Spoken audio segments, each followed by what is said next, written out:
একদিকে যেমন ইংল্যান্ডের বিপক্ষে ভারতীয় দল দুর্দান্ত পারফরম্যান্স করছে, অন্যদিকে আইপিএল এর জন্য ফ্র্যাঞ্চাইজিগুলি নিজেদের প্রস্তুতি শুরু করে দিয়েছে।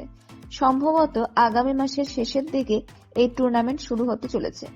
এবারের আইপিএল এর অন্যতম দল কলকাতা নাইট রাইডার্সকে নিয়ে অনেক গুরুত্বপূর্ণ তথ্য সামনে এলো। কলকাতা নাইট রাইডার্স আইপিএল এর অন্যতম সফল একটি ফ্র্যাঞ্চাইজি দল। দলটি গৌতম গম্ভীরের নেতৃত্বে দুবার 2012 এবং 2014 সালে চ্যাম্পিয়ন হয়।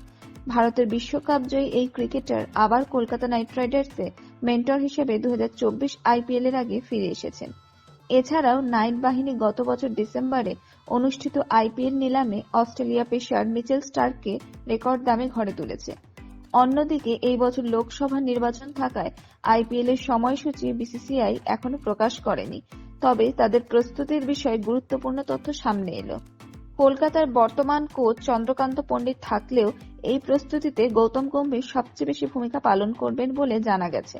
তবে শ্রেয়াস আইয়ারের চোট থাকায় তিনি এই মুহূর্তে জাতীয় ক্রিকেট একাডেমিতে পর্যবেক্ষণের মধ্যে আছেন। ফলে তিনি এই প্রস্তুতিতে অংশ নেবেন কিনা এখনো জানানো যায়নি। অন্যদিকে 2024 আইপিএল এর প্রথম ম্যাচ সম্ভবত কলকাতা নাইট রাইডার্স 23 মার্চে ইডেন গার্ডেন্সে খেলবে। তবে কলকাতা নাইট রাইডার্সে যোগ দিচ্ছেন এবার আরও এক ক্রিকেটার। শ্রীলঙ্কার জোরে বোলার দুষ্মন্ত চামিরাকে দলে নিল আইপিএল এর কলকাতা ফ্র্যাঞ্চাইজি। ইংল্যান্ডের গাস আটকিনসনের বদলে তাকে নিয়েছে। নিলামে ইংরেজ বোলার 1 কোটি টাকা দিয়ে কেকেআর কিনলেও 2024 সালের আইপিএল থেকে তিনি সরে দাঁড়িয়েছেন। সম্ভবত আগামী টি-20 বিশ্বকাপের প্রস্তুতির জন্য মার্ক উডের মতোই আইপিএল না খেলার সিদ্ধান্ত নিয়েছেন অ্যাটকিনসন। নিজের সিদ্ধান্তের কথা কেকেআর কর্তৃপক্ষকে জানিয়েছেন তিনি। কলকাতার বর্তমান কোচ চন্দ্রকান্ত পণ্ডিত থাকলেও এই প্রস্তুতিতে গৌতম গম্ভীর সবচেয়ে বেশি ভূমিকা পালন করবেন। তবে শ্রেয়াস আইয়ার চোটে থাকায় তিনি এই মুহূর্তে জাতীয় ক্রিকেট একাডেমিতে পর্যবেক্ষণের মধ্যে আছেন। ফলে তিনি এই প্রস্তুতিতে অংশ নেবেন কিনা এখনো জানা যায়নি। অন্যদিকে 2024 আইপিএল এর প্রথম ম্যাচ সম্ভবত Kolkata Knight Riders 23 March Eden গার্ডেন্সে খেলবে। তবে 1 বছরের অপেক্ষার অবসান ঘটিয়ে চলতি বছরে আগামী মাস অর্থাৎ মার্চের শেষে শুরু হতে চলেছে আইপিএল।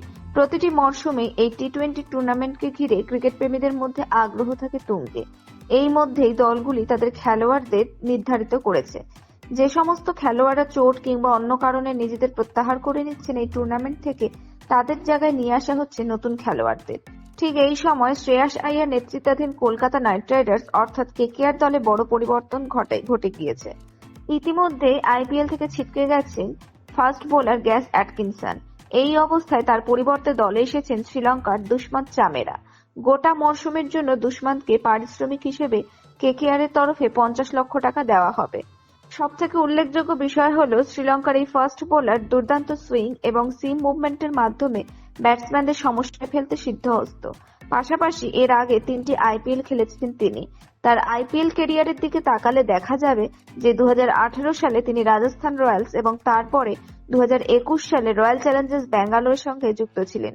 পরবর্তী মরশুমে অর্থাৎ 2022 সালের আইপিএলে দুষ্মন্ত চামেরা লখনৌ সুপার জায়ান্টসের হয়ে খেলেছিলেন। সেখানে 12 ম্যাচে তিনি পেয়ে যান 9টি উইকেট। এদিকে আন্তর্জাতিক টি-20 ম্যাচে দুষ্মন্ত 55 ম্যাচে নিয়েছেন 55টি উইকেট।